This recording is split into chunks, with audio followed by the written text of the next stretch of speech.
Lesson 57. Review Lessons 31 to 35.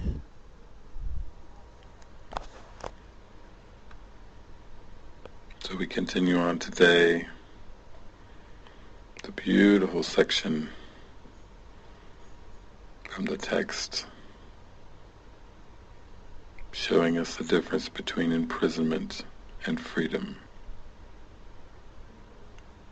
taking us with the Holy Spirit in the direction of the atonement, learning with the Holy Spirit to remove the obstacles to the remembrance of God,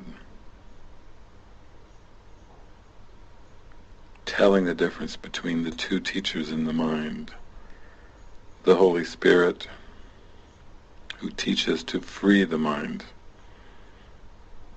and the ego, a belief that there is a substitute for God, who teaches a curriculum of fear and doubt and confusion. There is no reason to follow the ego anymore. Nothing the ego teaches makes any sense at all. Today I turn to the Holy Spirit and let the Holy Spirit direct all my decisions, every single decision.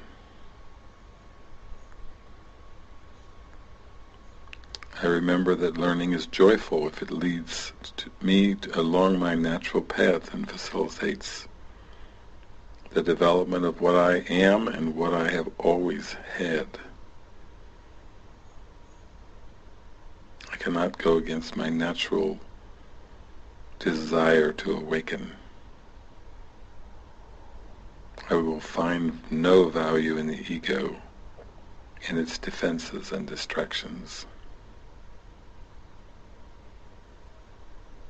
My will is free because God's will is free, and I share God's will with me.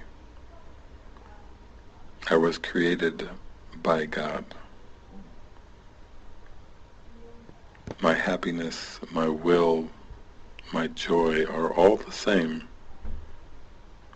And by following the voice for God, the Holy Spirit's lesson, I remember who I am, who I have always been, an eternal being, spirit.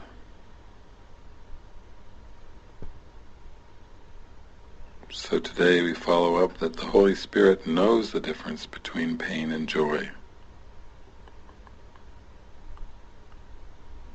The Holy Spirit knows the difference between imprisonment and freedom. I need the Holy Spirit for this distinction. A human being cannot make this distinction, for the mask was made to cover over the answer. The Holy Spirit is the answer. The Holy Spirit's teaching takes only one direction and has only one goal.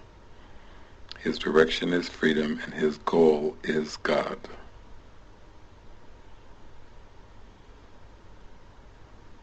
The will of God is without limit. All power and glory lie within it. It is boundless in strength and in love and in peace. It has no boundaries because it created all things. By creating all things, it made them part of itself. This unified experience, this perfect love, this oneness, is God's kingdom, the kingdom of heaven. Awakening runs easily and gladly through the kingdom in answer to the call for God. This is the natural response of every Son of God to the voice for his Creator, because it is the voice for his creations and for his own extension. Today we practice with our review lessons, the ideas that flow through our mind throughout the day. In deep prayer, we are honored by each idea that sets us free from the ego and from the ego's world of linear time. We sink deeper and deeper inward as we review these ideas today once again in our mind, in gratitude. I am not the victim of the world I see. I have invented the world I see. There is another way of looking at the world. I could see peace instead of this. My mind is part of God's. I am very holy.